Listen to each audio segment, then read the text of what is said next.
Can I start? Sorry, Prof. Kubota. I just wanted to introduce you first. I was waiting for the recording to start. Okay. Okay, so today's presentation is titled Critical Responses to Injustice, Plurality, Praxis, and Challenges in Language Studies. Ryuko Kubota is a professor in the Department of Language and Literacy Education at the University of British Columbia. Her research draws on critical approaches to language education, focusing on anti-racism, intersectional justice, language ideologies, and critical pedagogies. She's a co-editor of Race, Culture, and Identities in Second Language, Exploring Critically Engaged Praxis, 2009. Discourse of Identity, Language Learning, Teaching, and Reclamation Perspectives in Japan, 2023. Race, Racism, and Anti-Racism in Language Education, forthcoming, and others. She writes for publication in both English and Japanese. Thank you for being with us. The floor is yours. Thank you very much for introducing me. I'm going to share my screen. Let's see, sound. I think I'll just push the video to the screen. Okay, can you all see it? Yes? Okay. Yes. All right. So let me start. Yes, thank you very much, Simply, and everybody for inviting me.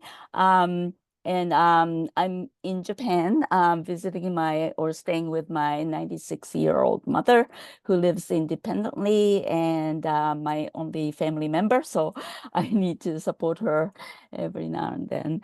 And I'm having delayed burnout from AAAL. I organized the conference in Houston, Texas.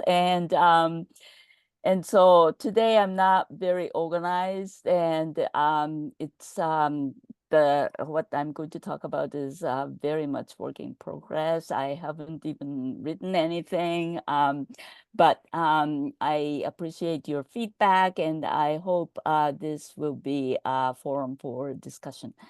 So what I'm going to share with you is my random thoughts about my frustration about the sense of ineffectiveness of critical scholarship in our field. So as we see, let me see if I can move this. Okay. So as we see, the world is going to a scary direction with a horrendous genocide, racism, economic gaps, environmental catastrophe, and more. So I consider myself as a critical scholar, and I have been working on critical issues in language studies in the last more than 30 years. I was born in Japan and I grew up here, and I got my degrees, the master's and PhD from North America. And I have been working in US and Canadian institutions of higher education for so many years. But when I reflect on what I have been doing during the last 30 years, I wonder if there has been any concrete impact of my work and my colleagues' work on making the world a better place for everyone and every living being. So recently, I have been reading a lot about Malcolm X, an African-American activist in the 1960s. And this was triggered by a series of serendipity that I had during the last couple of months. So first, oops, what happened? Whoa. Okay, so first, I watched Malcolm X. This is 1992 film directed by Spike Lee, and on my flight to Japan in April. So the flights are my opportunities for catch up with movies. And so I was looking for new releases, and I couldn't see anything that I wanted to watch. So then I went to the dramas and, old movies. And then I found this one and I watched it, and I was really impressed because the content was just so contemporary. And then, sorry, I don't know why. And then after I got here, I saw an announcement on a magazine that I subscribed to about the special exhibit of archival materials about Malcolm X, including posters, magazines, translations into Japanese done by a journalist called A. Nagata, who died over 25 years ago. And this exhibit was going to take place in a very tiny used bookstore in Tokyo. And this is his partner, Haruhi Ishitani. She had kept all the materials and she was going to move to a new residence, and she wanted to get rid of all the materials because the new place was too small to keep everything.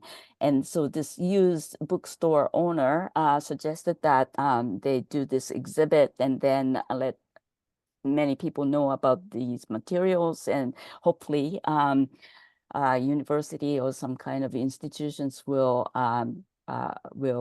keep them. So then I went over there. I think it was May 1st. It was raining heavily, and I finally got to the bookstore. And then I accidentally met Haruhi, and she was there, and we started to talk, and we sort of connected with each other. And you see a translation of their, I think it's a document. And so then as I was reading about Malcolm X, he was actually born in 1925, which was the year when Frantz Fanon was born. And I thought about the contrast between him and Martin Luther King Jr., etc. And I see a strong resonance between his activism and his decolonial thinking, including a critique of hegemony of whiteness as reflected in slavery and ongoing colonialism, slaves' last names were changed to the slave owner's name, the culture and language were lost, and so forth. And the colonized had been forced to colonize their mind. And this is very much in line with Gugiwa de Yongo or Frantz Fanon's thinking as well. And Malcolm X talked about how white supremacy worked to colonize Black people, including opinion leaders like Martin Luther King, and criticized their civil rights approach to integration, which ultimately, according to Malcolm X, benefits to maintain the status quo. So then I think of our recent growing interest in decolonization and decoloniality among us scholars. So we discuss similar issues by citing decolonial scholars and like, Walter Mignolo, Catherine Walsh, Anibal Quijano, Nelson Maldonado Torres, and also Frantz Fanon. But Malcolm X is rarely mentioned. So the reason seems clear. He was not a scholar per se with a degree in higher education. He only finished 8th grade, and he was a hustler and imprisoned for 6 years for thefts, right? And he didn't write books or articles for publication, but he studied and read by himself in the prison and became an activist leader for Black freedom in the United States. So his radical activism definitely influenced the subsequent resistance movements at the grassroots level. So he was not an academic, but rather an exceptional orator. And he was able to convey messages in accessible language to inner city, socioeconomically struggling Black people. So, of course, his influence may have been far greater. I think his influence may have been far greater than scholarly writing or lectures given by academics at that time, although we can't objectively measure his influence on people in the community. So it's interesting to think about how which people are legitimate to draw on when we discuss decoloniality in our work.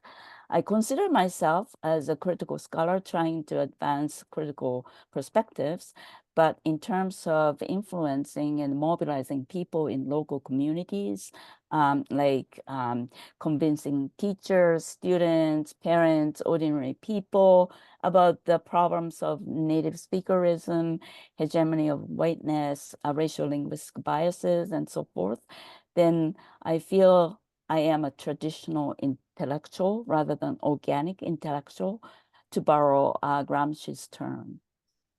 So I have been unable to reach out directly to people in local communities in need of liberation. Perhaps some of you feel the same way, or some of you are doing much more than I do and really actively engage in community activism. So my talking and theorizing about decolonization is like painting a rainbow on a canvas. So it makes me feel good about talking about decoloniality, and I feel accomplished. And people are invited to look at this rainbow, and it might be inspiring for them, but it won't reach out to the community. It probably won't lead to a significant change. But then Malcolm X, organic intellectual, was not able to radically change the politics in the end. So he was assassinated at the age of 39 on, I think it was February 21st in 1965. So his decolonial anti-racist work and human rights activism got disrupted. He was obviously a threat to the US government because he was planning to bring the problems of US government's human rights violation to the United Nations. So perhaps no matter what we do, we're up against a strong force of ongoing colonial politics. As we see Gaza, Myanmar, Sudan, Syria,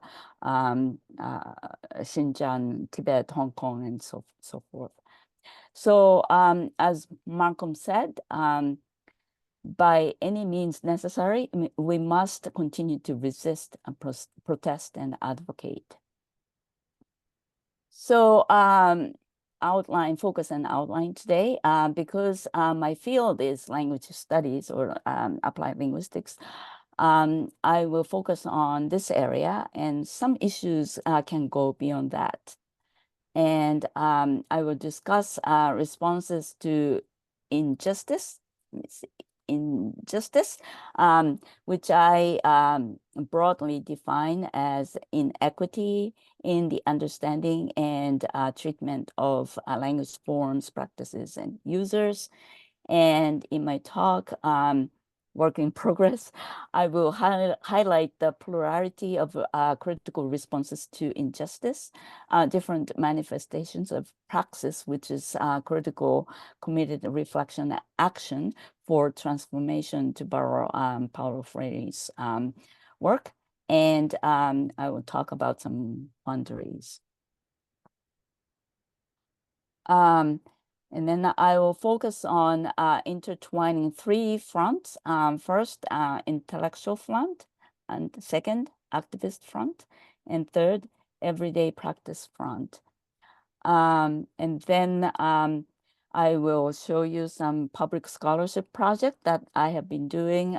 This is not as rigorous as what Malcolm X was doing, but some efforts that I have been doing for public scholarship.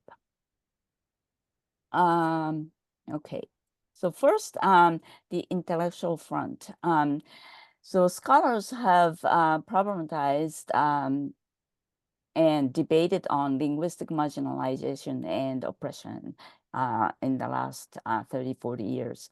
So for example, the hegemony of British and American standardized English has been problematized from various perspectives, including world Englishes, English as a lingua franca, native speakerism, linguistic imperialism, decolonial perspectives, and racial linguistic ideology, and so on.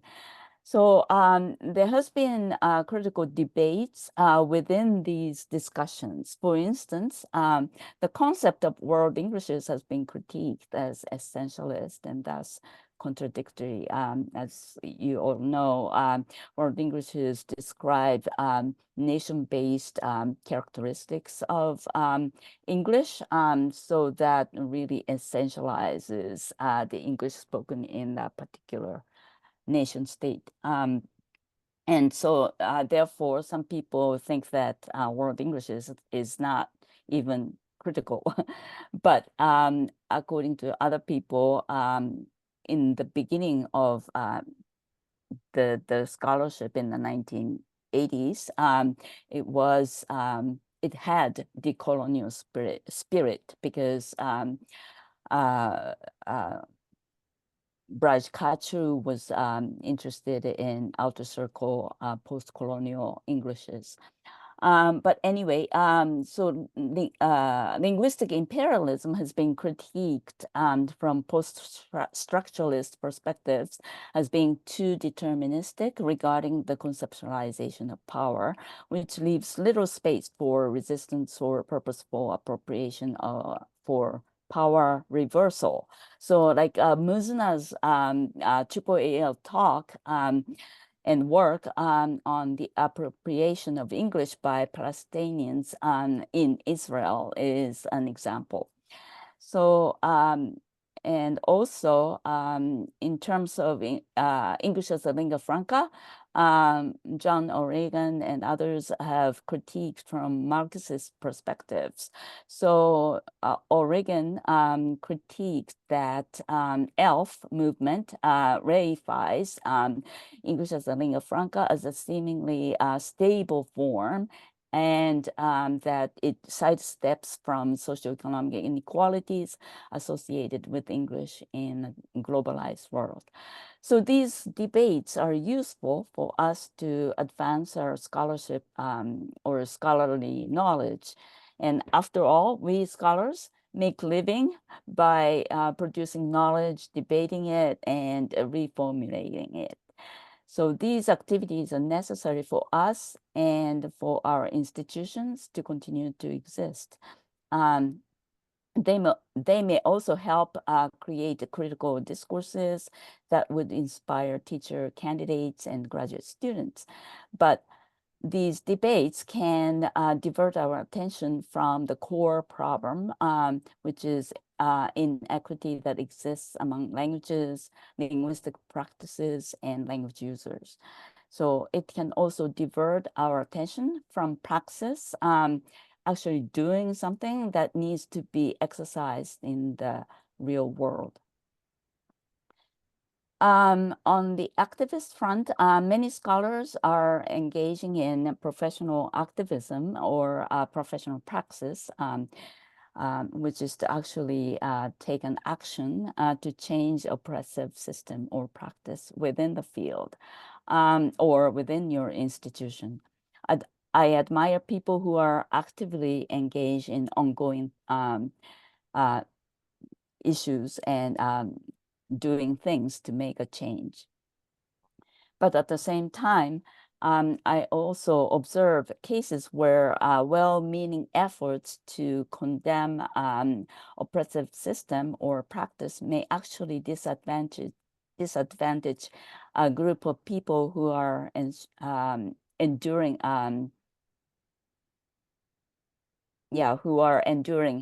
within the oppressive system. So this resonates with the arguments that Gayatri Spivak made in her essay, Can the Subaltern Speak?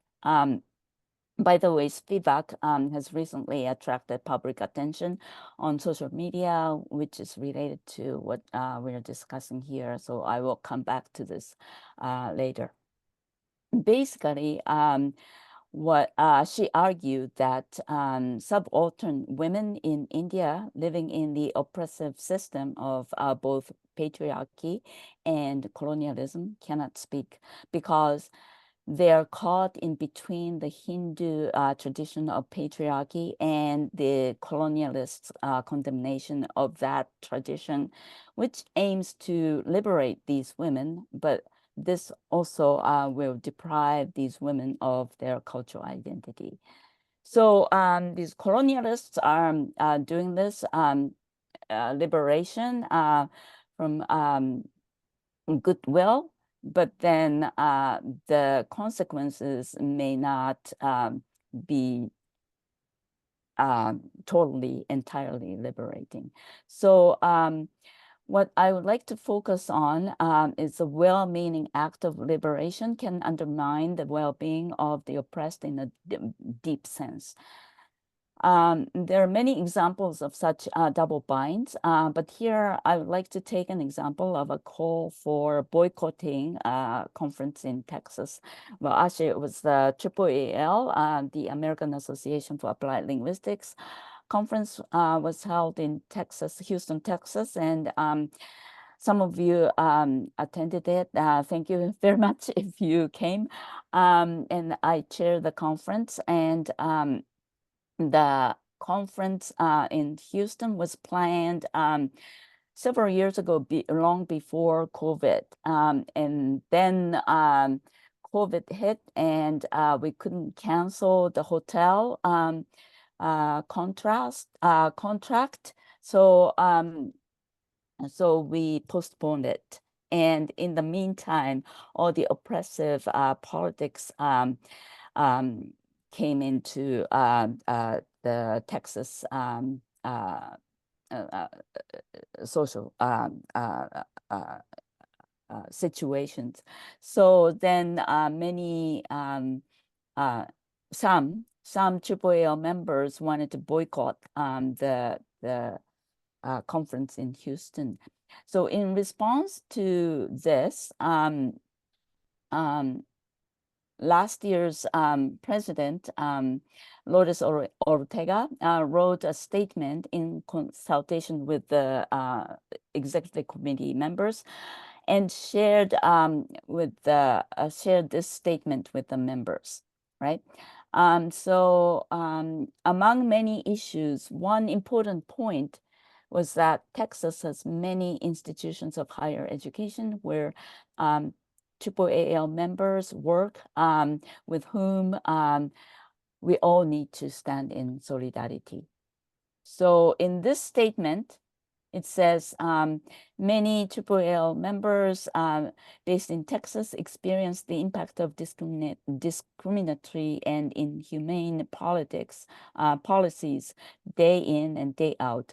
They are working hard to change Texan laws and systemic oppression from within their intersectional identities. Many also have research programs that center diversity, equity, inclusion, and access. And then it goes on to say 1 in 5 children in Texas are speakers of home languages like Spanish, Vietnamese, Arabic, Urdu, Mandarin Chinese, among many other languages. And the research of AAAL members is highly relevant to these contexts. We believe that there are ways for us to be present, to engage, to voice our concern, and to find ways to promote DEIA in Texas in 2024, as we do elsewhere, everywhere else as applied linguists. So the question is if you boycott the conference in Texas, what does it symbolically mean? Activists wants to advance justice by not participating, but this would not help the members who are also working towards change from within.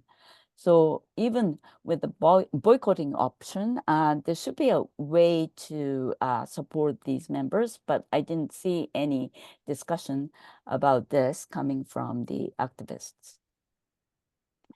So I have encountered other examples. For example, several years ago, a group of AAAL members wanted AAAL to pass a resolution condemning Chinese government for their human rights violation against Uyghurs, like terminating their, so killing their languages and cultures and so forth.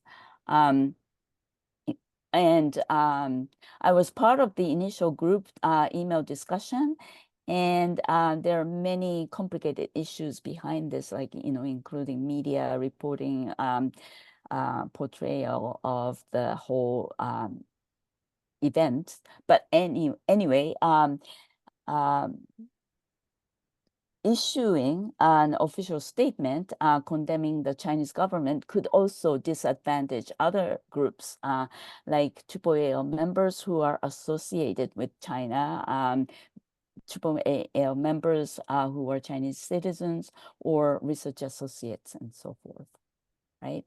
So this may be about the need to exercise situated ethics, and to borrow Alistair Pennycook's word, by acknowledging complex interplay of conflicting values and potential consequences. But how can we actually exercise this? So these observations raise a question of who would benefit from such advocacy and who might be disadvantaged by it. Perhaps engaging with activism sometimes provides a feeling of complacency, like painting a rainbow on a canvas, but not seeing what's behind the canvas. Next, on the everyday practice front, I asked, how do we practice what we advocate, and how do we hold ourselves accountable for what we advocate, and how can we overcome our complicity with coloniality? Oops. So going back to the activism, I have also encountered situations where demands for an institutional change is made by members of color. But when it comes to actual work to make a change, others are expected to do it, right? So perhaps this is why I felt ambivalent when I read Tricia Hersey's Rest is Resistance. And she basically argues that African Americans were enslaved, and their well-being were oppressed, and they are entitled to rest, and rest is a resistance. And there's no doubt that some groups of people have long been exploited and expropriated. And the time for them to rest and sleep can even have been taken away, and this caused detrimental effects on well-being on them. Okay, so I totally get that. But then who does the work needed while these people who deserve rest are resting? Especially if it's an important project that directly or indirectly affects the advancement of justice, right? So this goes back to my point about activists' response to injustice that overlooks ramifications of their action, in this case, resting. And this is about the potential gap between what we advocate and what we do. So one question that I struggle with in everyday practice is this: do we practice linguistic plurality and translingualism, right? So I mentioned Spivak earlier. So I learned last week about the incident in India where Spivak gave a lecture at a prestigious university. And during the Q&A, she harshly corrected a male participant's pronunciation of W.E.B. Du Bois repeatedly. So in the end, this participant was not given the opportunity to ask questions. So the video went viral, and apparently many viewers criticized her reaction as contradictory. So this makes me think of the trap that many of us fall into, correcting others' language or policing language. So I found this picture. This is Japanese calligraphy, and the red lines is correction. It looks better, right? And ironically, these two characters are two characters mean justice. Um, so I think many of you have encountered the same quandaries. And as a teacher and as a mentor, do you correct your students' linguistic errors? If you do, how do you approach it? If you don't, why not? And how would you, what would be potential consequences? So I have shared with you some examples and explored various responses to injustice.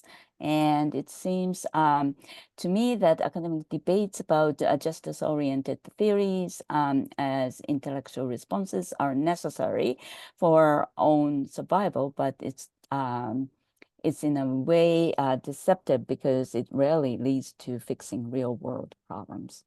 Activist responses to injustice are necessary to move the justice agenda forward, but it could lead to complacency.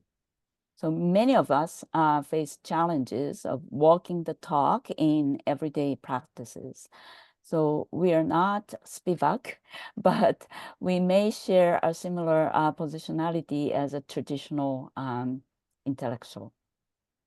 Overall, the mispronunciation of Du Bois interested me.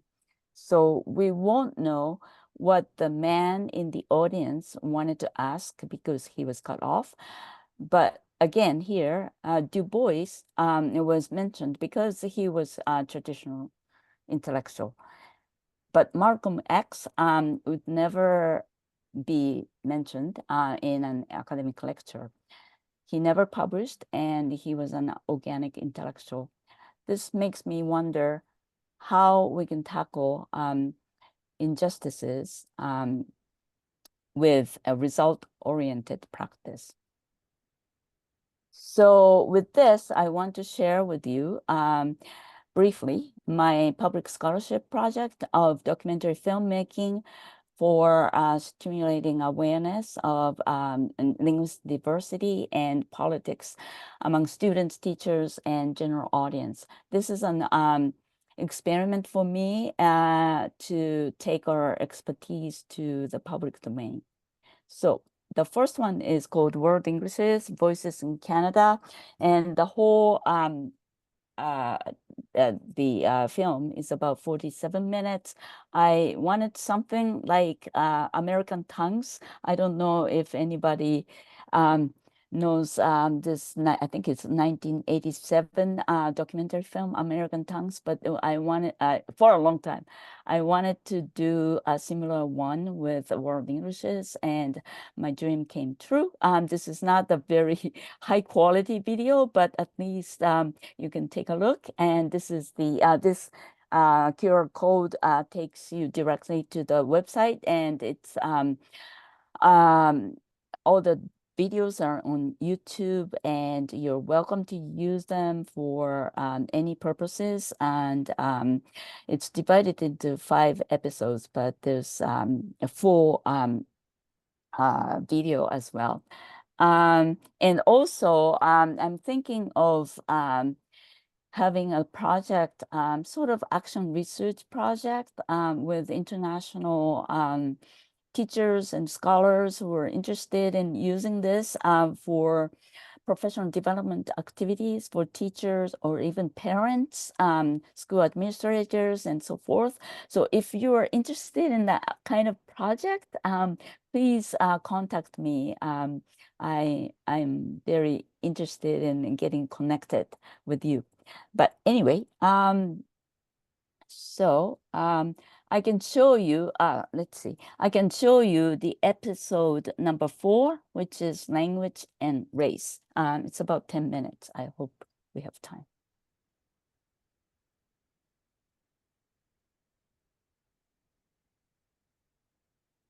Oops. I don't think, can you hear? Maybe I didn't. I need to stop sharing, sorry. Yeah, I shared sound, right?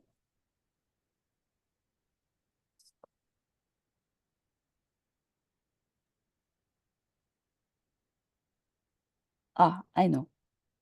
Maybe this. You hear? Yes. Working is.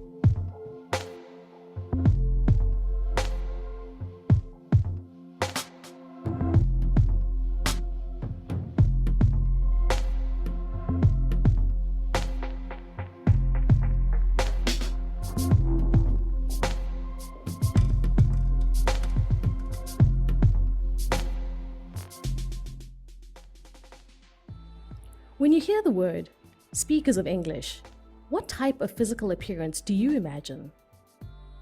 English is used by diverse people around the world, but there are stereotypes attached to the image of English speakers.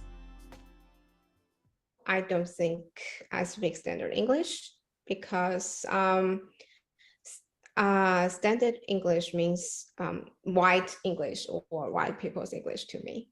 When I'm speaking all the courses, like when I read all the papers, most of them are from, the white professors. Most of them, I mean, yeah. So I think like the white culture or the standard English still like they are dominant in this field. So I think if a student or if I can acquire standard English, so I will be more successful as a student or teacher or scholar or researcher. What's taught in school, I find, is very it's very middle upper class white language, and I find they use that also to tell people that, oh, you have poor English or you're uneducated, when really it's just their common English or the way they talk English is different because they grew up in a different community and the way people talk is different. So I definitely think there's a bit of racism and classism embedded in this idea of common English. I'm about the top of the privilege pyramid. I'm I'm a white man from England who speaks English natively, and who is relatively well educated. And in fact, I'm not even the top of the privilege pyramid. I think I'm the CEO of the hedge fund who's bought the privilege pyramid. I think that's how far up. There is zero doubt in my mind that because of the way that I look and the way that I sound, there is 100% a perception that I have more authority, for example, in a room, or I have more knowledge about something in a room. And that just, I dislike that greatly.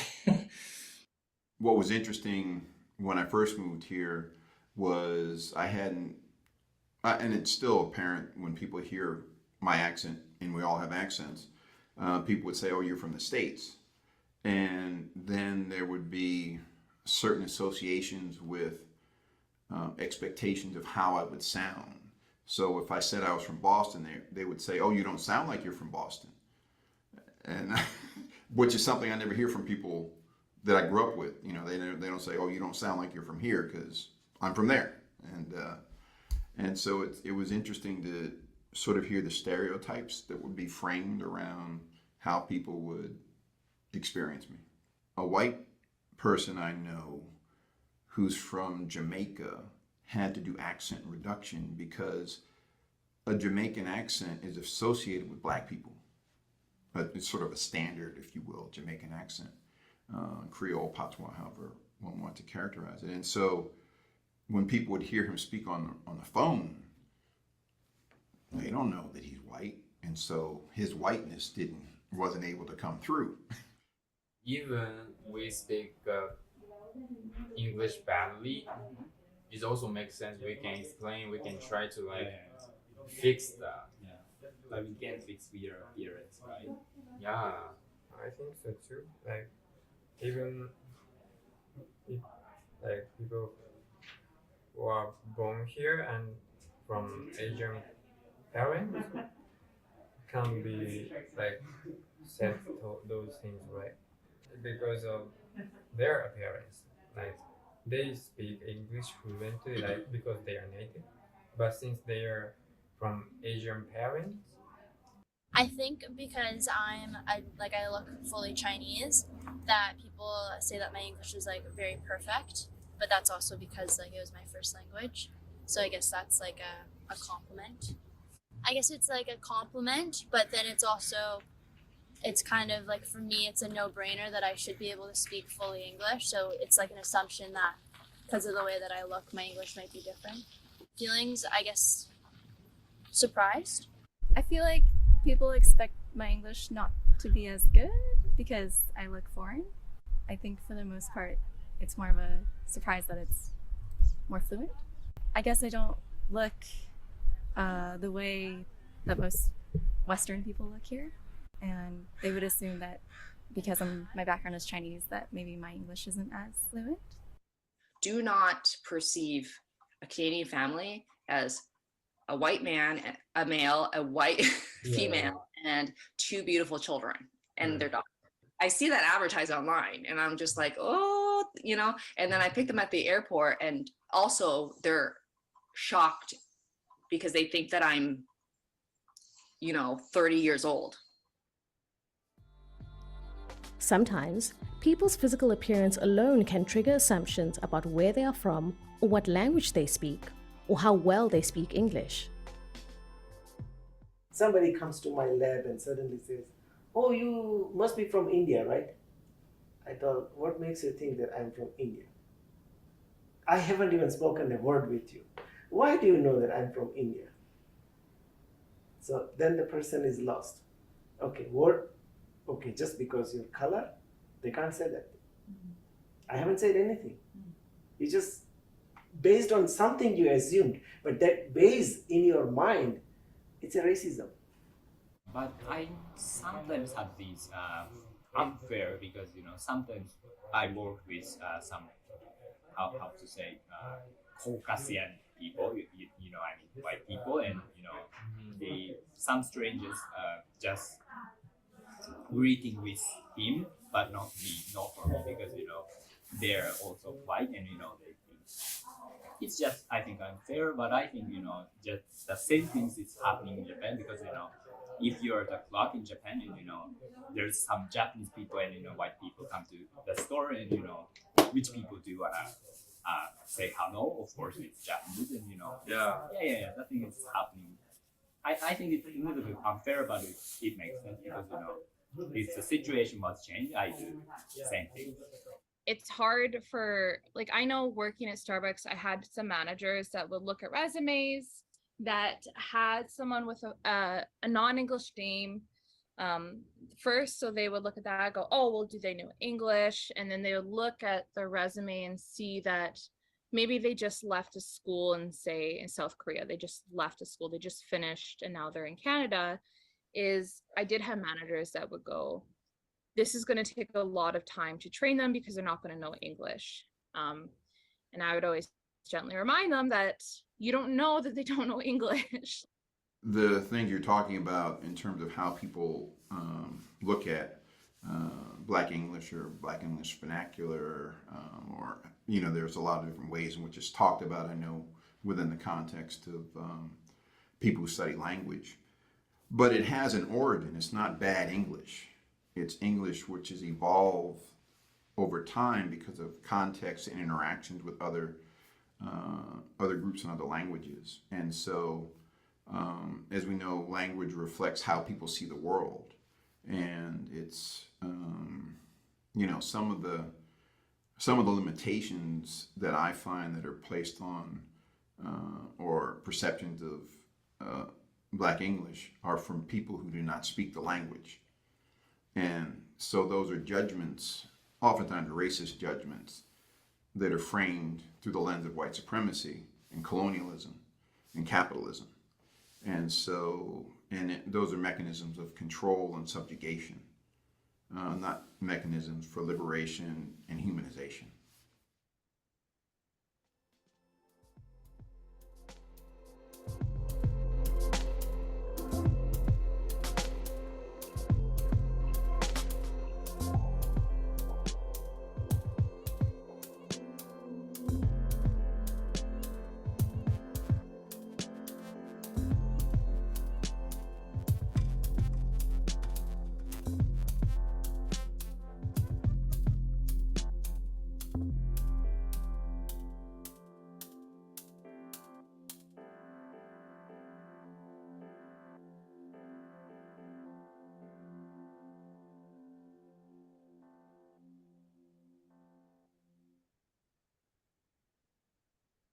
Okay, thank you. I realize this is not the final version, but you can see what it is like. And again, this was episode number 4. So the next one, the video project that I did was called Your English is So Good. And this is animated videos, and it's based on our paper that got published last year. And this was based on our interview study. We interviewed graduate students and faculty members of color, and just wrote about their experiences. And then based on this, we created a script for very short 2 dramas, episodes, and we recruited these voice actors, and they practiced and they recorded the performance. And then I asked Giovanna Rucci, the graduate student, to create a video, and Ron Haschler trained the video, the voice actors, and wrote the script, and we created the animation film. And there are 2 parts. Part 1, 3 people of color, talking about their experiences, and they are non-native speakers of English. And then part 2 is 3 Chinese Canadian native speakers of English talking about their own experience. And I'll show you a short clip from part 2. Okay.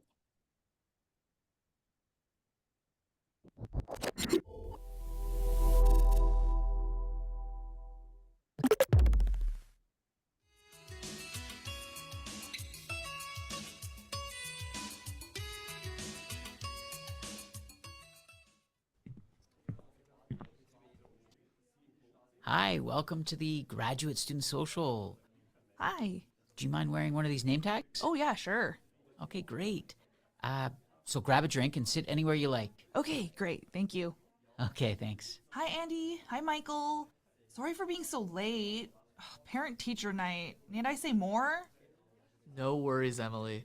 I get it. I'm sure when you went into teaching French in school, it was for those inspiring parent-teacher conferences.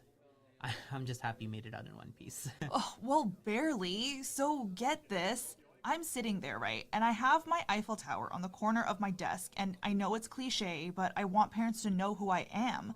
But they still keep coming up and asking me, are you the Chinese teacher or are you the music teacher? Wait, what? I mean, I made it obvious who I was. Like, my name tag says Madame Chan in French, and I was even standing in front of a big Quebec flag and a French flag. But a lot of the parents just can't seem to accept that I'm the French teacher. Oh, I'm so sorry to hear that. And that must be really frustrating, Emily. Yeah. Okay, so sorry.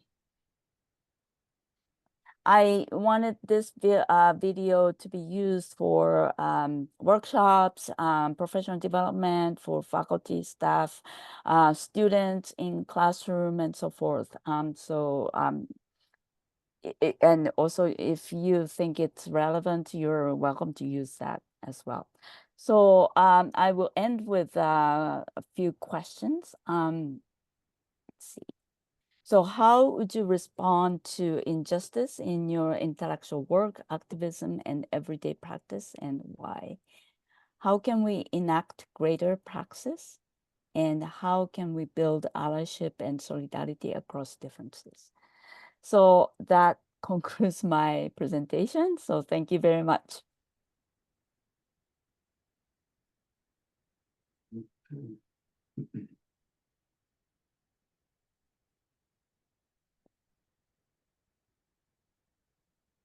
Thank you so much, Dr. Kubota, for this powerful and timely presentation. Before we start off with the Q&A, I'll have Dr. McConey start us off with a round of questions. Dr. McConey, over to you. Okay, thanks a lot, Vishnu. I have a couple of questions, and since Ryuko is going to leave at 11, I'll only ask 2 or 3 questions and then open up the floor to everybody. But before I do that, I want to read to you a paragraph from a book that Ashraf, who is here, and Christine Severo and myself have finished, called Decolonizing Sociolinguistics. This is chapter 1. It has a paragraph that echoes what you were talking about in terms of Malcolm X and whether Malcolm X was an academic or a scholar, etc. But in this case, the focus is on Marcus Garvey's wife, and it reads this. Another way of framing or reframing contributions from the global south is by rethinking what we regard as academic or scholarly contributions. For example, Marcus Garvey's wife played a key role in mobilizing and creating a consciousness about Pan-Africanism. But according to Robbie Shilliam, she left only one written text. However, her contributions can be regarded as scholarly even in the absence of written texts. Theories from the South should not be restricted to only the existence of written texts. Otherwise, that will constitute viewing Southern theories through the lens of Northern theory, and thereby undercutting the objectives of our project. Basically, what I'm trying to sort of point out when you were talking why this became relevant to me was the parallel between what you were talking about to some extent about Marcus Garvey, about Malcolm X, and then what I saw here about Marcus Garvey. So I thought I could raise that particular issue. But I have just 1 or 2 questions which I want to discuss with you.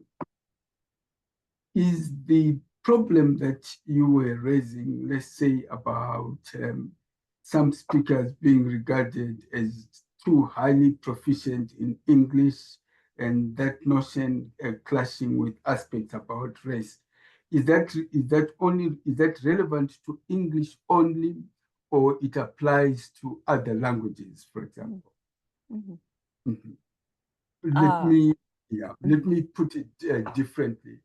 When you were talking, what was coming into my mind was, if I imagine a white South African who is proficient in African languages, what are the ideologies that come into my mind, right?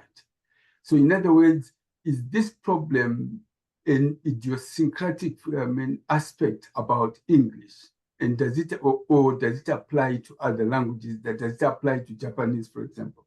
Does it apply to African languages, for example? Meaning that are language learners and treated in the same way in other languages as they are treated in English? I think it's contextual, right? And situational, and it depends on where you are and what kind of language ideologies and racial ideologies are there. But I think it plays out in similar ways and maybe different ways.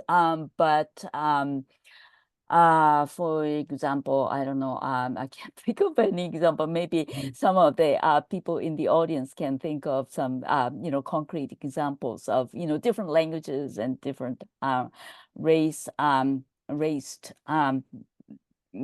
speaker of language would be perceived, more prestigious or not so skilled. So like in the case of Japan, so the people who look like me are expected to speak fluent Japanese, right? So and of course, East Asians, they're everywhere in the world, and they come to Japan, and they're not speakers of Japanese. They are expected to speak Japanese. So for example, there's a very classic case of so-called foreigners in Japan. Multi-race, group of foreigners in Japan go to a restaurant. Okay. So you have East Asian from, I don't know, from Malaysia, from China, and white person from the US, Black person from Canada, a group of foreigners, and the waitress comes, right? And then she would ask questions, what would you like, and so forth, and who is addressed first, right? And of course, so everybody, so none of them are Japanese speaking as a native speaker, but then the people who look like Japanese, like East Asians, even though they are not fluent Japanese speakers, they're asked those questions, right? So that's interesting, because there's this assumption that because of your race, you're not, a speaker of certain language, or you are a speaker of certain language. So I don't know if I answered your question. You did. And then the other question that I want to pose, it's not so much for a question, it's just to draw attention to another interesting context where there is a clash between one's professional linguistics expertise and, in quotes, native speakerdom. One of my partner, for example, resists teaching African languages at Penn State, because she argues that ideologically what happens in such a case is the institution then frames you as only being able to teach your first language, and then it means you are not a professionally an applied linguist or a linguist. So what is interesting in that case is that relationship between expertise, professional expertise, and native speakerdom operates in a very unique and idiosyncratic way for African languages, in a very different way from the way it operates when we're dealing with English. Native speakers of English are still willing to teach English because it doesn't undermine the fact that they are regarded as, let's say, professional linguists. But you have a group of African scholars resisting teaching African languages because if they do teach African languages, they are then seen as only being able to teach African languages. Right. So basically what I'm saying is that the constellation of these ideologies, professional status, and proficiencies in those languages, they come together in very interesting and different ways in different contexts. And then anyway, I thought that would be, that's another. Then my last question is this: are there instances where there are non-native speakers of English who are regarded as too highly proficient in that particular language? In South African cases or in African cases, I mean, I think they're called Oreos, who, in terms of race, they're seen as black on the outside, but white on the inside, because they apparently are so proficient, or they speak a particular brand of English, right? So in other words, this sort of confirms what we're talking about, how issues about race and language come together in very interesting and complicated ways. Yeah. Yeah, thank you very much for sharing. I think we have so many different cases of those ideologies crashing, different kinds of ideologies in different ways, and in different parts of the world. I think they play out in different ways and surprising ways. So yeah, I agree. Yes, but yeah, Chanel Fanamebe is saying that they're called in South Africa coconuts. I see. I see. Yeah. That's when being proficient is still disadvantage. You are stigmatized because of your proficiency in English, right? Oh, I see. Okay. That's interesting. Okay. Yeah. That's interesting. Yeah. Yeah. Okay. Let me hand over to Vishna, because I think there are a number of different people who want to jump in and have a conversation with you. Thanks a lot. Dr. Makoni, I'm going to read a couple of comments in the chat, and then as I do so, please feel free to also raise your hand or add comments if you have any additional questions. So Dr. Haneda thanks you for organizing the Triple AL conference this year and says that it was very well organized and well appreciated. And then we have, let's see, Dr. Wikak Sono commented that she thanks you so much for this presentation, that the video was brilliant, and she would also like to share with the group a free online course on plurilingual Englishes, which she feels is relevant to your presentation. Let's see, Camilla House thanks you for the material, which is so rich, and she wishes to share your video with her students who are Brazilian learners of English.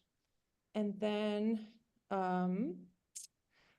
Waka Shah also thanks you for the presentation. And finally, Dr. Vigro shared a related example to the example you shared about earlier of Japanese Brazilians returning to Japan and being stigmatized on their way of speaking Japanese.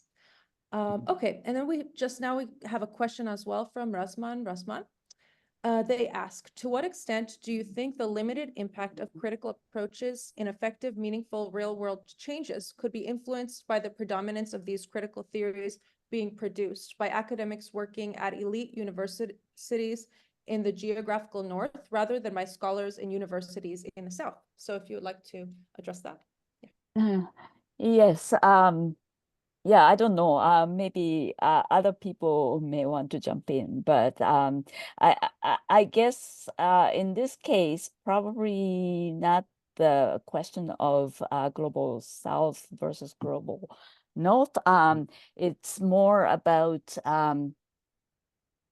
the academic bubble we live in, because regardless where I guess Lynn Mario may have different thoughts about this, but we tend to be under pressure to publish, under pressure to give presentations at the conferences and so forth.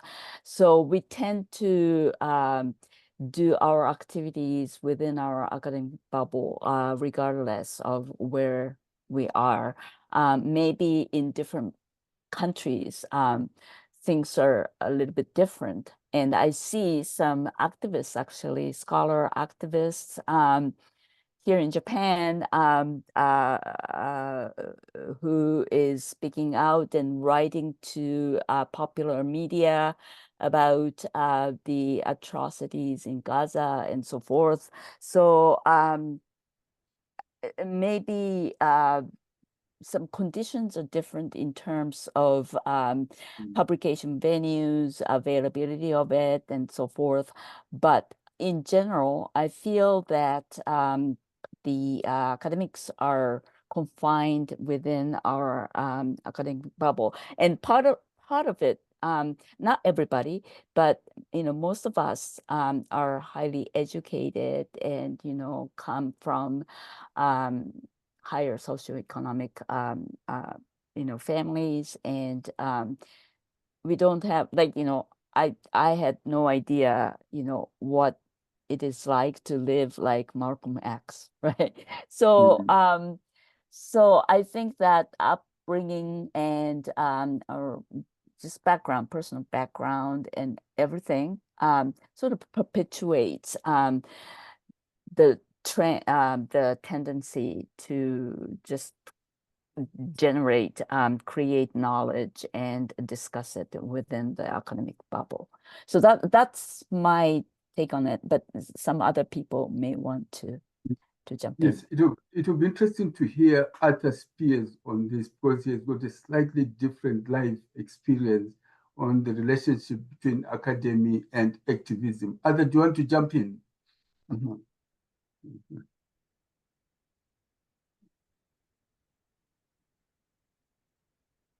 You are muted.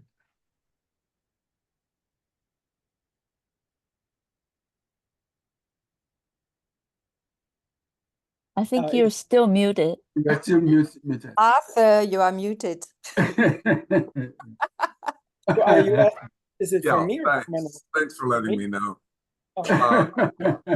I'd like to answer your question directly, but with forbearance, I'd like to go to what I think are some underlying. That's okay. That's all right. that need to be clarified, and I want to run through these just very quickly.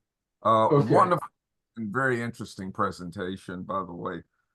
One, when we're talking about language and you look like someone who's going to speak this or not speak that or whatever, the real issue that's sort of standing in the margins is a question of standard language or world standards and so on and so forth. And of course, we know the main ones are US English and British English. But one of the things that we have to understand is where and how the notion of standard language, or whatever you want to call it, evolved historically. And it basically comes out of a project of nation building and empire building. And you can see what has happened with language by looking at industrialization and the fundamental notion of interchangeability of parts. And when that applies to language, we're talking about the interchangeability of speech. You're in India, and I can communicate with you because we're using this language that has interchangeability. It could be used throughout the empire, and we can all understand each other. So I think we have to look at where these ideas of you don't speak right, you do speak right, and so on and so forth come from. With language and race, there's also an issue that's underlying the whole thing, and it's race and knowledge. Just as there are many expectations based on the way you look or your race, so to speak, and what language you will speak, there are many expectations based on the way you look or your race and your knowledge. I noticed when my university changed from mostly students of color to many white students from the lower middle class and upper middle class, that the students came in with an attitude after seeing me that I wasn't really qualified for this job, and that they didn't really have to listen to what I was saying. Okay, expectations, the way I look, and so on and so forth. Where am I going with this? I think I would say that if we're going to talk about language activism, and this is where I can sum it up very quickly because I don't want to take too much time, we also have to think about the historical roots of this problem of race and language, and also about the interlinkages, because the problem of race and language, what you look like and how you speak, is intimately related to the issue of race and knowledge. And I'd like to say a lot more, but as I said, I don't want to take up too much time, so I'll just leave it there. Arthur, can you comment on Malcolm X? Yes, yes. Yeah. I don't have your comment still in mind. If you could do a tiny refreshment of my memory.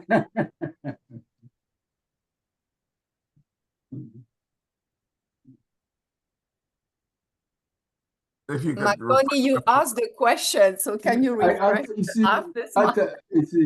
What I was interested in hearing from you was how you managed to balance your role as an academic and as an activist in your career.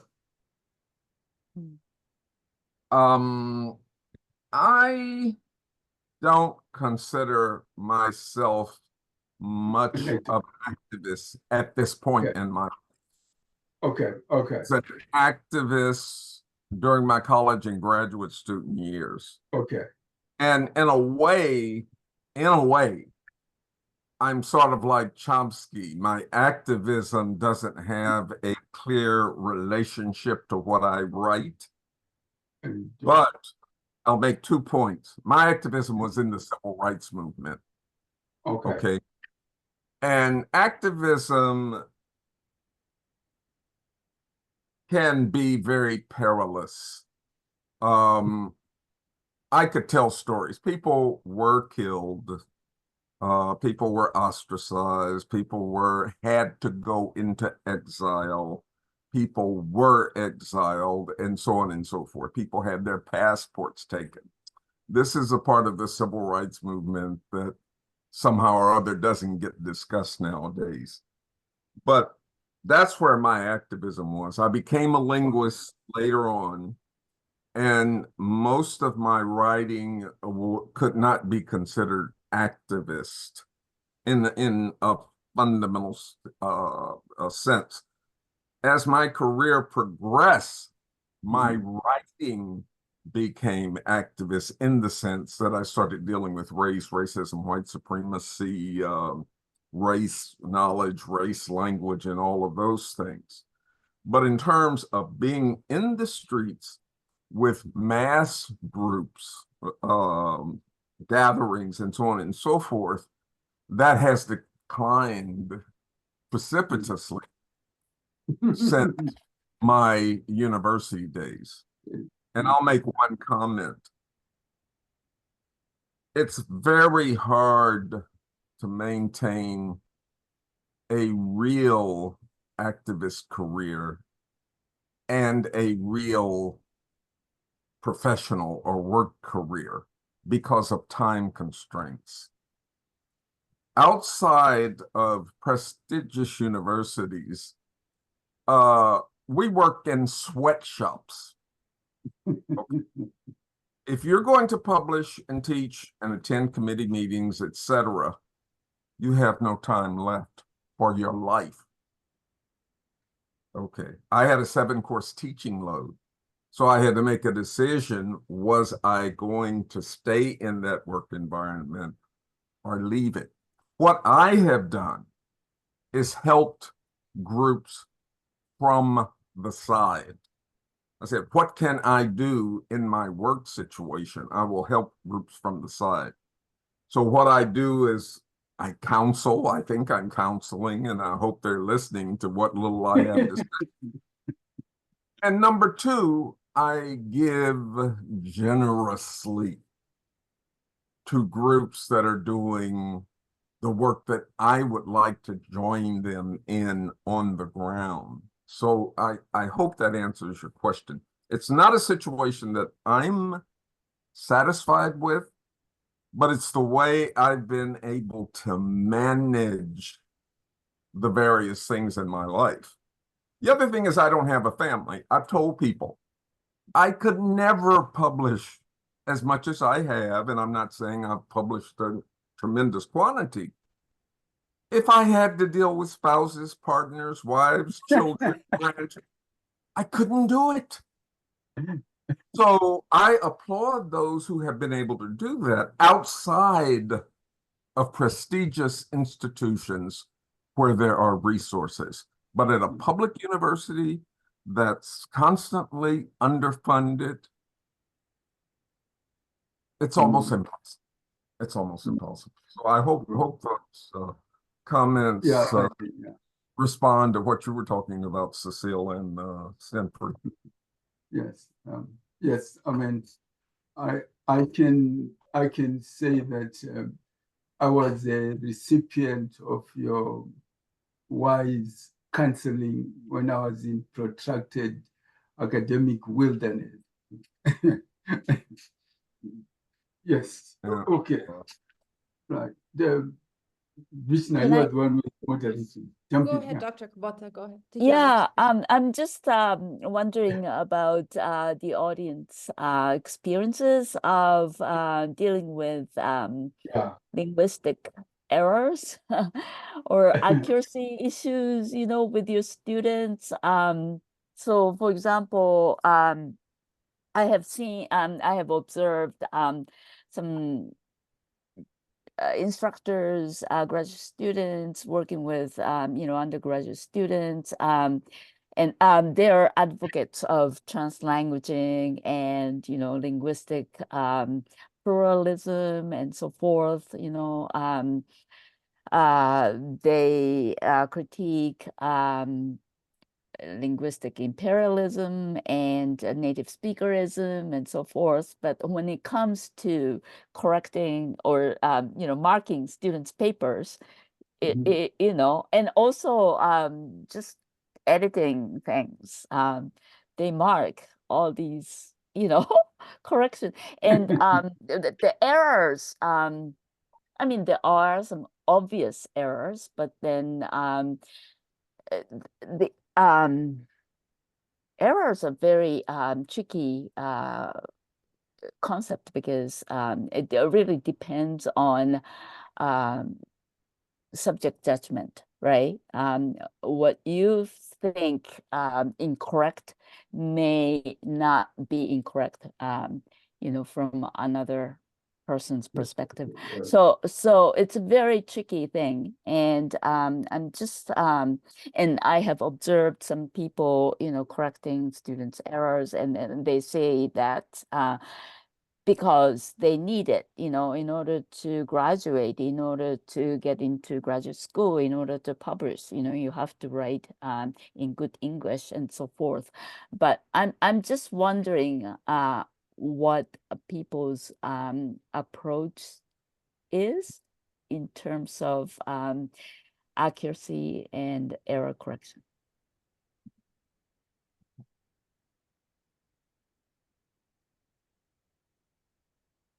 I don't know who is the moderator. Yeah, so if anyone has an answer to Dr. Kubota's question, please feel free to jump in. And then after this question is answered, we'll move on. Dr. Lynn Mario de Souza privately messaged me, and then we have questions from Vanessa Austin and Yatunda Quadri.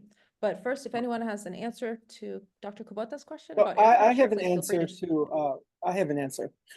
So it's just one answer that's possible, but so I work as a professor in a Hispanic serving institution in South Texas and in the borderlands with Mexico. And 70% of the students in our university are Hispanic or Latinx. 6% are African American, 15% are white, and whatever's left over, they don't say what they are. They're probably Dreamers or DACA students who don't want to declare because they're protecting their status in Texas, which is a very necro-political state in many ways. And we talked about that at AAAL. So in terms of correction of errors, first of all, the moment I hear students in class talking about good English or bad, I have a time out, and we have to talk about how we're looking at English as a register, the standard English for an academic paper or for an assignment in a university, because I am preparing them to fit into a colonialist system. And we talk a little bit about that.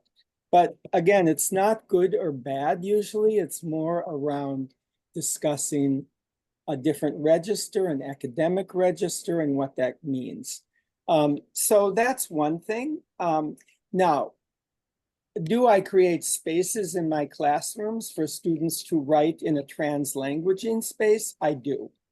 But again, because it's academic, they tend to be separate and distinct spaces. And I discuss that in terms of now geontopolitics, because I've gone through 5 days of workshops in Brazil with Elizabeth Povinelli. And I see it as this kind of late liberalism that is, again, controlling the way I'm instructing and the way a university is set up, even in South Texas.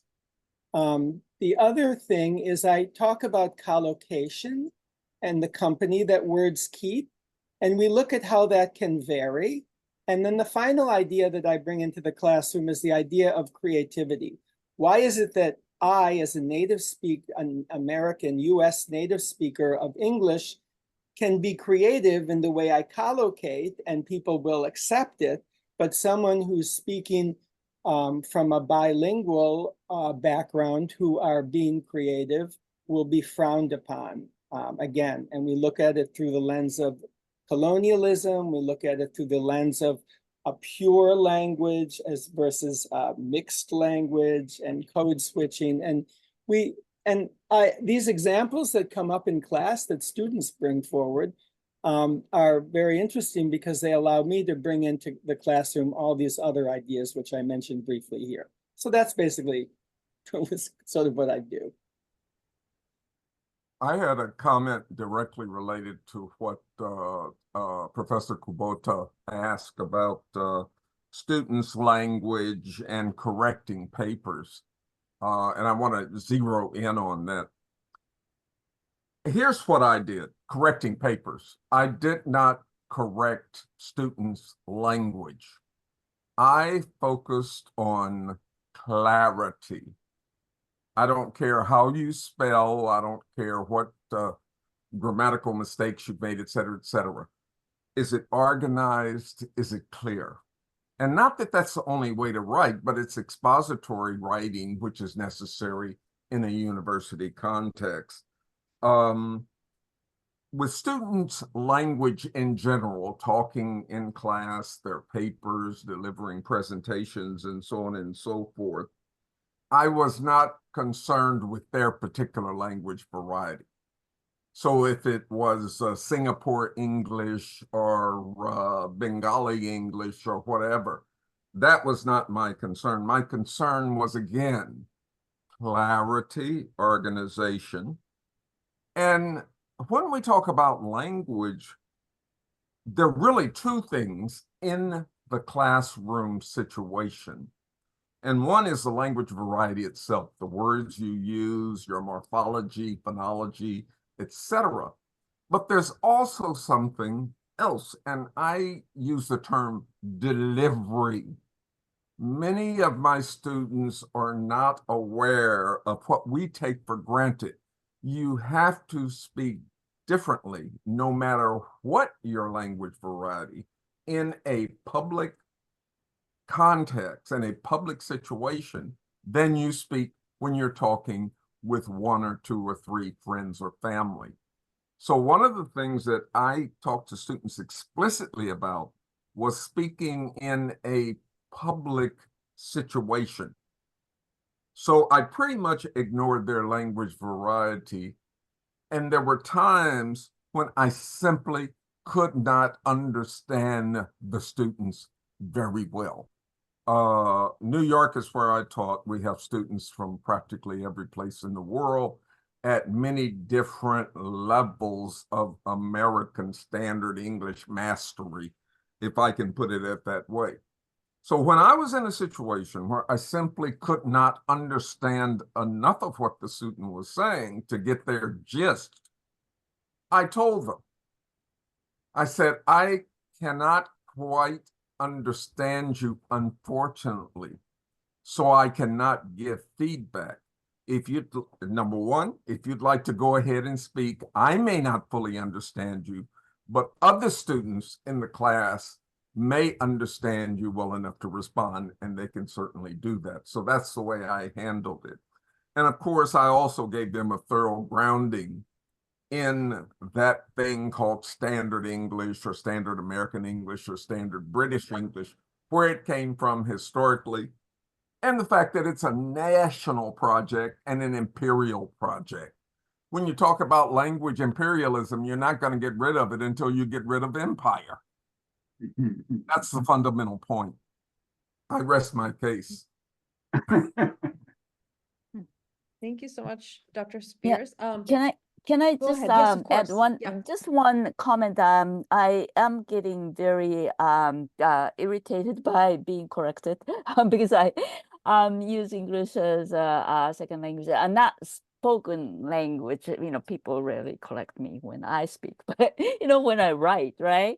And when I send it to the publisher or journal, or even to a committee within the university or something, people correct me, and I am irritated by it. And it's okay if they correct my obvious grammatical errors or lexical errors, that's fine. But when it's more about expression or just maybe collocation, it really bothers me these days. And so I started not to correct students, like Bushi was saying, not correcting. And, I started to not correct students like a grammar, even spelling. I mean, they know they can use automatic spelling. What is it? Whatever you have on Microsoft Word. So or Google Doc. So yeah. So I just wanted to mention that. So much. And correction can often be personal. It's not pedagogical, it's personal. They don't like you, they don't like your blackness or your Far Asianist or something like that. I found that during my student days. Yeah. Yeah, thank you so much. So we have a question from Dr. D'Souza. Please go ahead. Yeah, thank you. It's I don't know if it's a question or a comment, Ryuko. Thank you for all of that. But coming back to, I think what I found was a key word in your presentation, and it began with when you first mentioned Spivak, and then you came back to Spivak again. I think it's contradiction.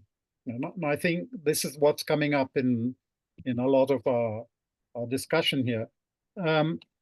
Because when we talk about activism as opposed to intellectuals, or we talk about plurality as opposed to standardization, or in decolonial theory, what irritates me very much is, when we speak of Latin American decolonial theory starts as a critique of universalism and a focus on the local, but then it tends to universalize the local. So it's as if there's certain experiences of colonization in Spanish Latin America being universalized to other areas of Latin America, like Brazil, for example, right? Which it's very different.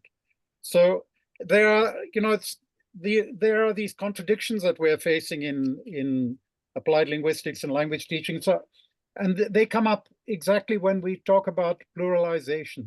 What do we mean by pluralization? Are we talking about independent, separate identities? So we come back to that whole old discussion of named languages, right? And then we've gone to talking about translanguaging.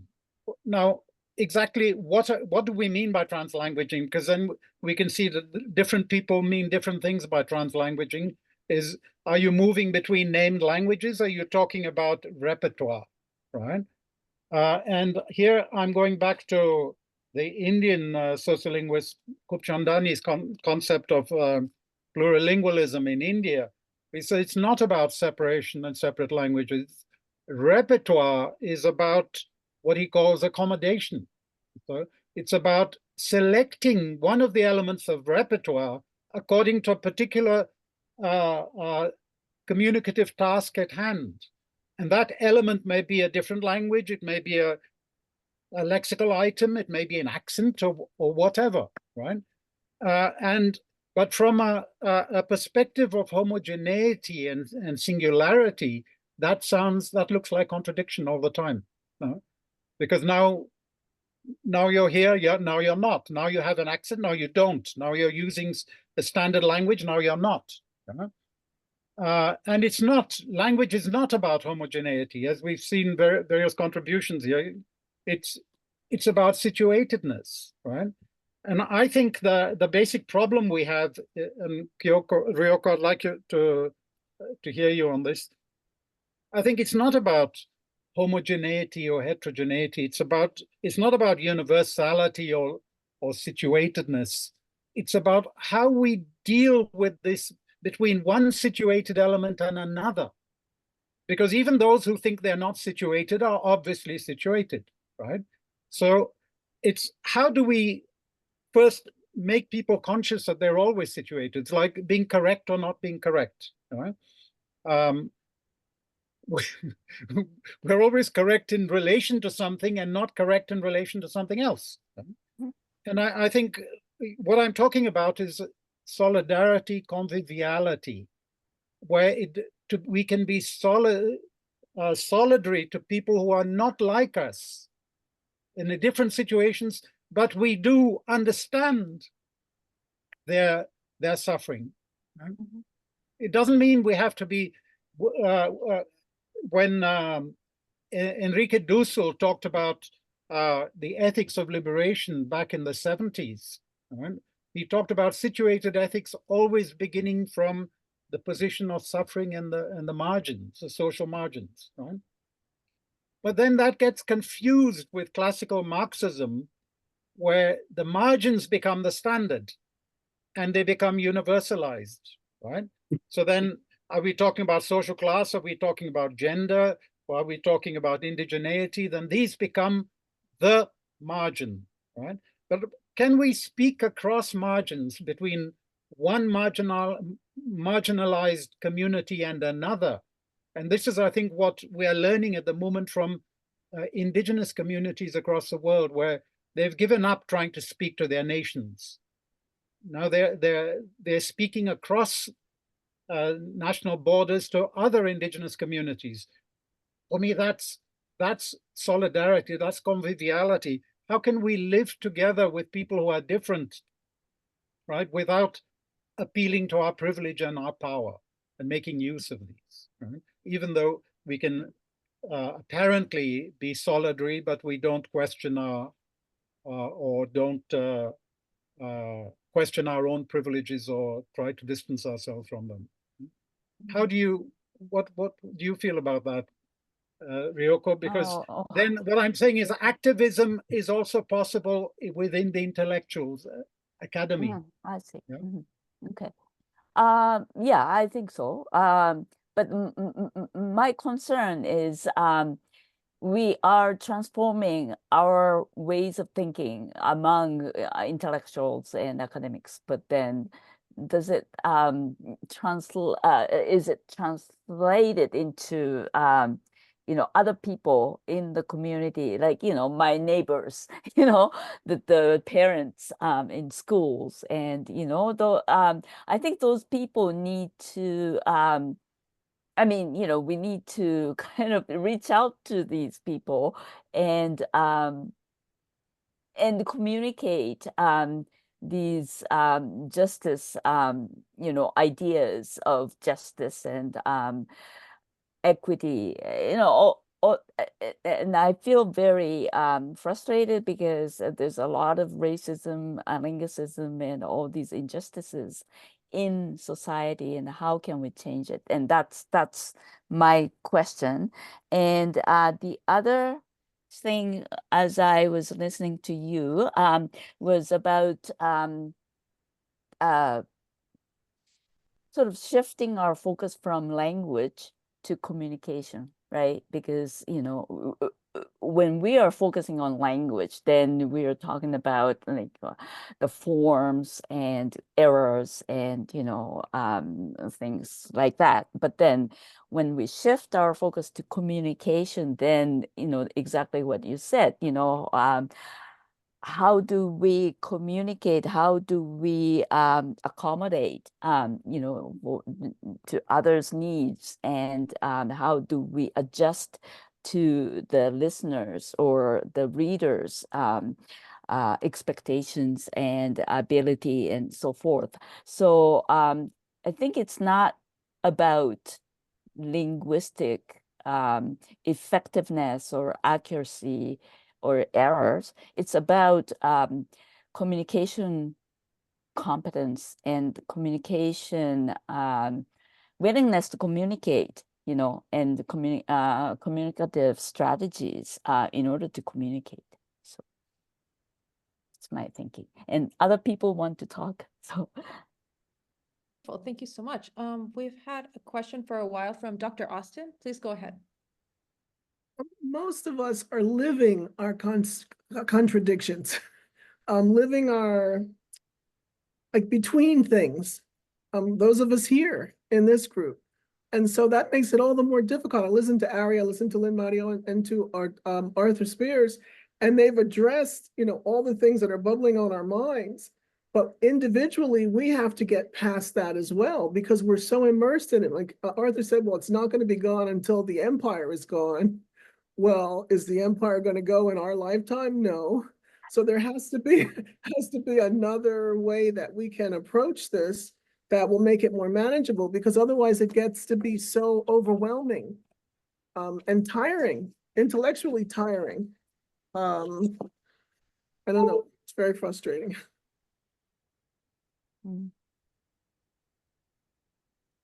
Yeah, I hear you. I think we need systemic change, and I don't know how, but I think we need to do both, right? We need to change our approach to do our work, and also the system, our university only recognizes the traditional, research, right? So that part needs to be changed, and I think many of us who are tenured should become institutional activists, and I haven't done that. So if any of you have done that, I would like to hear your experiences, but other people want to talk, so please. I just want to add something. Can I? Yeah. Yes, jump in.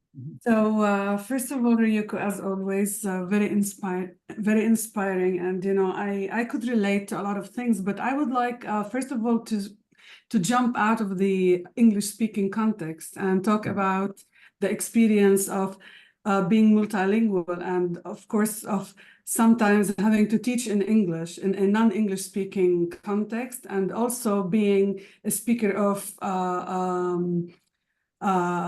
more than one language, like myself, and then having to speak in the dominant language of the country, where the majority of the students are belong to the majority and you are the minority. So in my case, my native language is Arabic, and I speak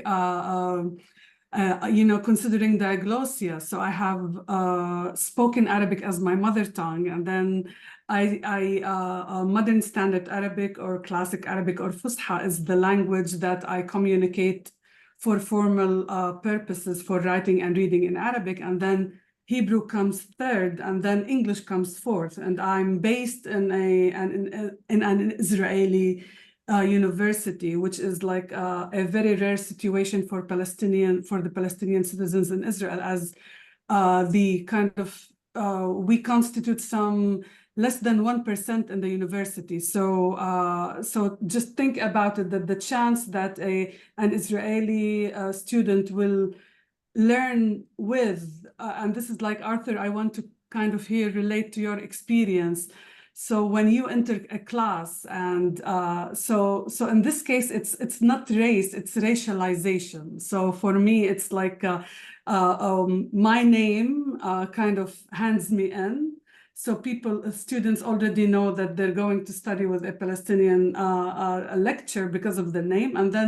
And if they are like confused with the name, if they're not sure about the name, then the moment I open my mouth and speak in Hebrew, my accent in Hebrew also hands me in. So like, so it's, and again, you feel, okay, in their eyes that,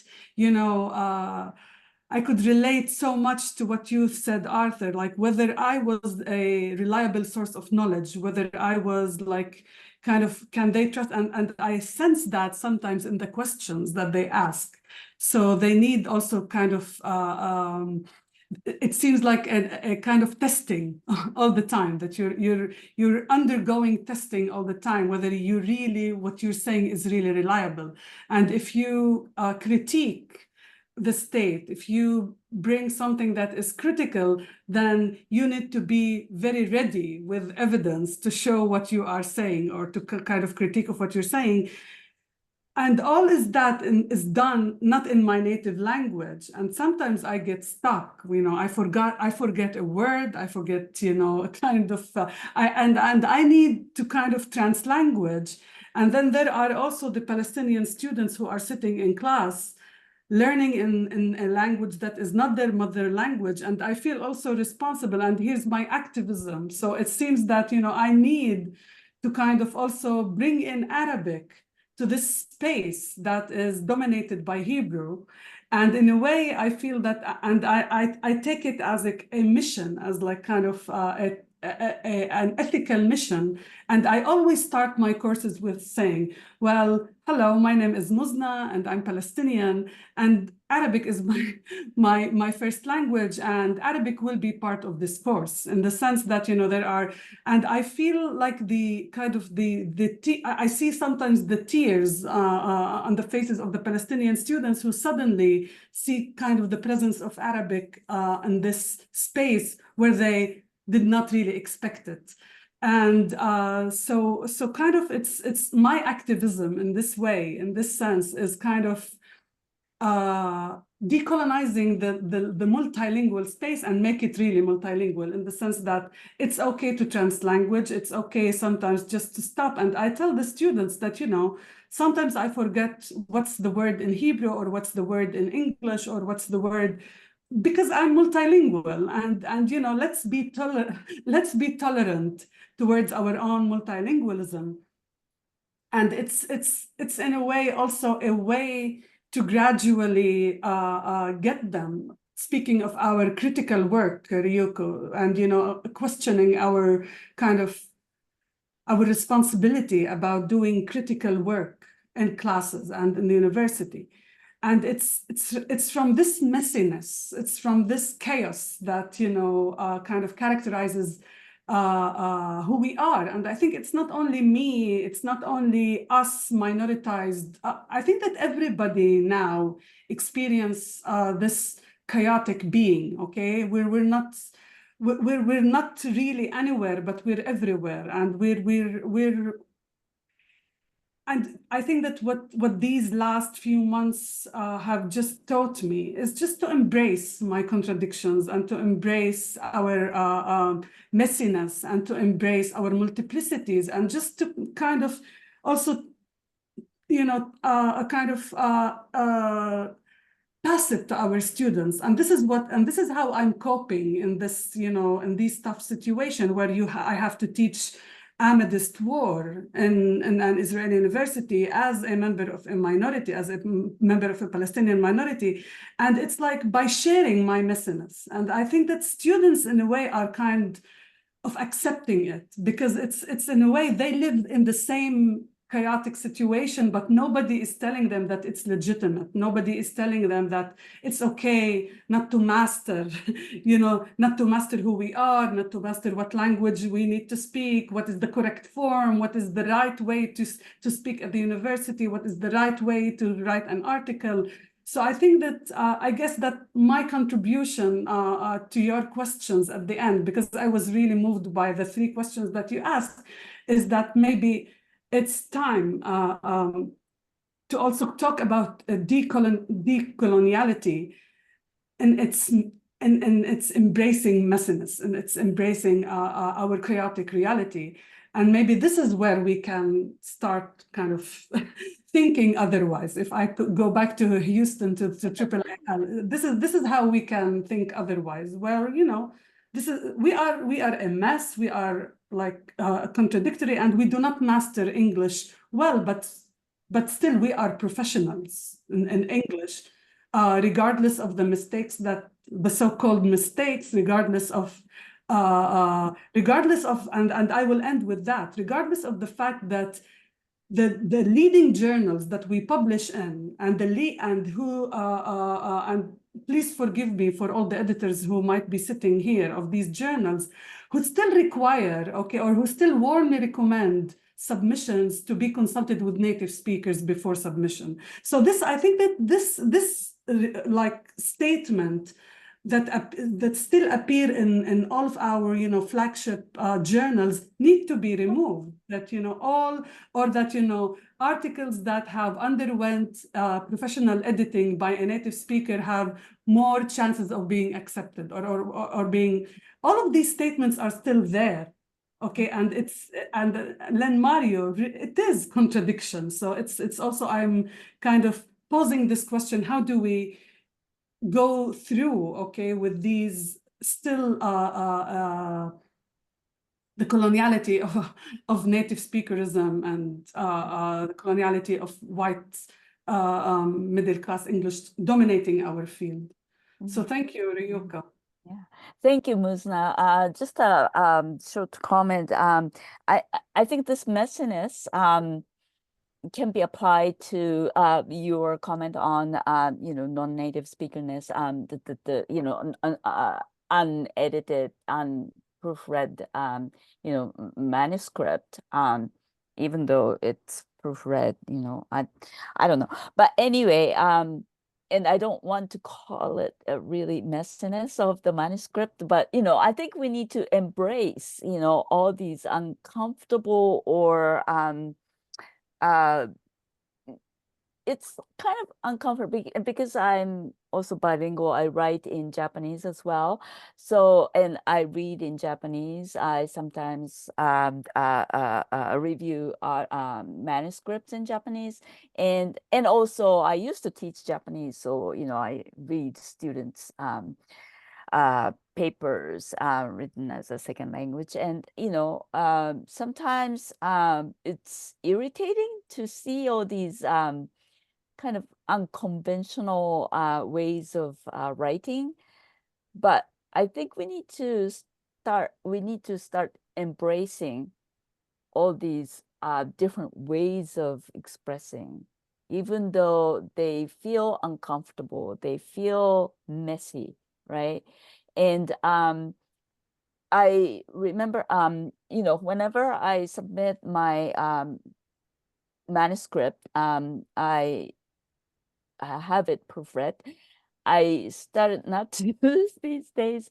And one of the publications was, I think it was a handbook. Nicola Galloway was one of the editors. And I told her that, because, so this was World Englishes or not World Englishes, Global Englishes, right? So because of this topic, I'd like to express myself in my own language, and I'm not going to send this to a proofreader. And she accepted it.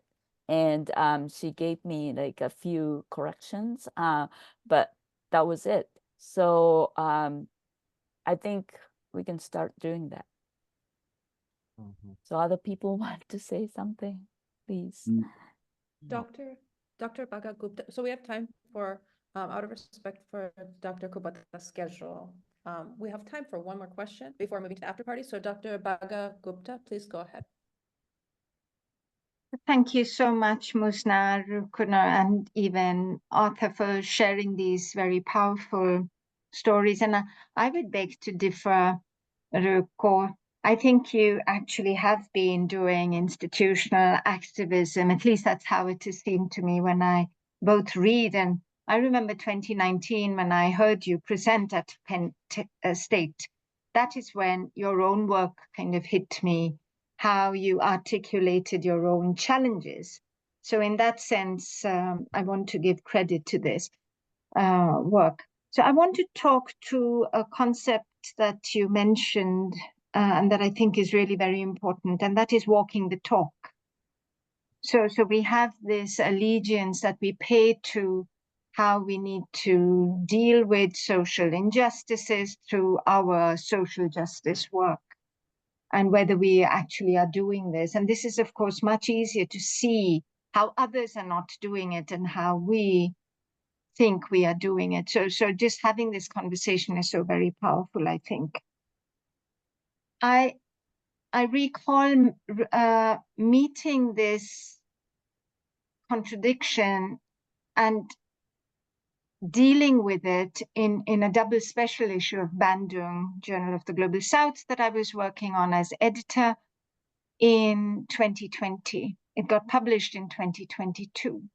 And I was surprised how easy it was for me to sell to the editor-in-chief my stance when I said, I think it is ridiculous that of the 12 articles in this double special issue, I, sitting in the periphery of an English-speaking context, in Swedish spaces where English is not the working language, that I would be giving suggestions for good English to the authors of these 12 papers. And I thought that I would meet a lot of resistance. I did not. So in my editorial introduction, I actually talk about walking the talk in terms of, that special issue was looking at multilingualism, diversity issues, and multiculturalism. And here were authors, I think there were just 2 papers that had World English, the central point of departure, whereas everyone else was writing from peripheral spaces. So that empowered me myself. My point being, and Musna, you asked this question, how can we do it? I think the point is to try and not publish in central journals. That is one way to resist this hegemony. The other is also to look at why are we publishing in the standard ways in which we have learned, we have been socialized to publish, whether it is a doctoral student who is going to be publishing a thesis, or whether it is an article, or whether it is the editing of a book. And of course, the Global Forum is in the front line in publishing otherwise. So these are also questions that we can ourselves deal with if we then have come to the stage where we are doing editorship. We have those roles. I also want to comment on the discussion on going from language to communication.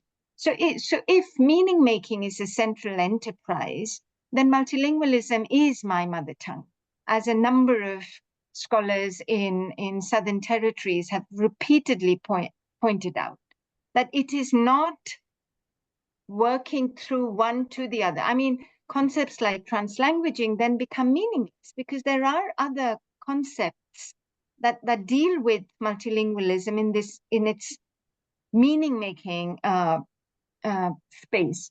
So in addition to critical scholarship, I think we need to also look at curiosity-driven creative work.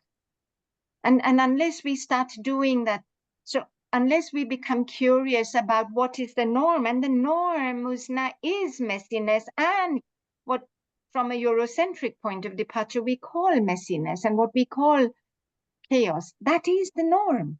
So embracing is actually coming back to our so-called roots. So thank you for this fantastic discussion. I feel very empowered. I have a comment regarding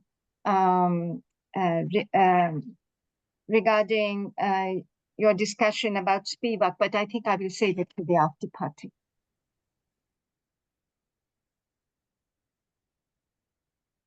Thank you so much, Dr. Bhagavad-Gupta. Dr. Kubota, did you have any final comments or? Yeah, thank you so much, Sangeeta, for the comment. Yeah, so messiness, I don't know, the norm. Yeah, so messiness should be the ordinary practice, right? So it's, yeah, it should be it. Yeah, I don't know, why do we have this word norm? But anyway, yeah, thank you so much for everyone for wonderful discussion. And again, oh, I forgot to mention that the Haruhi Ishitani, whom I met, and her partner, A. Nagata, they were at the scene of murder of Malcolm X. And so they had a lot of emotional attachment and sort of obligation to send his message to Japanese audience. So that's why he, you know, they, I think mainly A. Nagata, her partner, wrote so many, it's just so incredible, long list of publications, like just popular magazines, talking about Malcolm X and the legacy and other issues. And that's not academic writing, but it's just so amazing to read all these things. So I just wanted to mention that and I can stay for maybe 10 more minutes. So after, yeah, so thank you. So sorry. Thank you so much, Dr. Kubota. Yeah, if you want to send us those Haruki Nishitani's resources, I would be happy to send them to the listserv afterwards as well. But anyways, let me thank you again for the conversations that you've inspired and the timely and meaningful presentation. I would like to hand it over now to Dr. Makoni to formally end the formal session of the forum, and then we'll have Kim announce our next speaker, and then jump into the after party informal session. Right. Yeah, I'd like to thank Ryuko and everybody else who had a chance to attend, in spite of the vast differences in time. Some it's in the morning, others it's in the afternoon. And then I hand over to Kim, who is going to announce who is going to be our next speaker. Kim.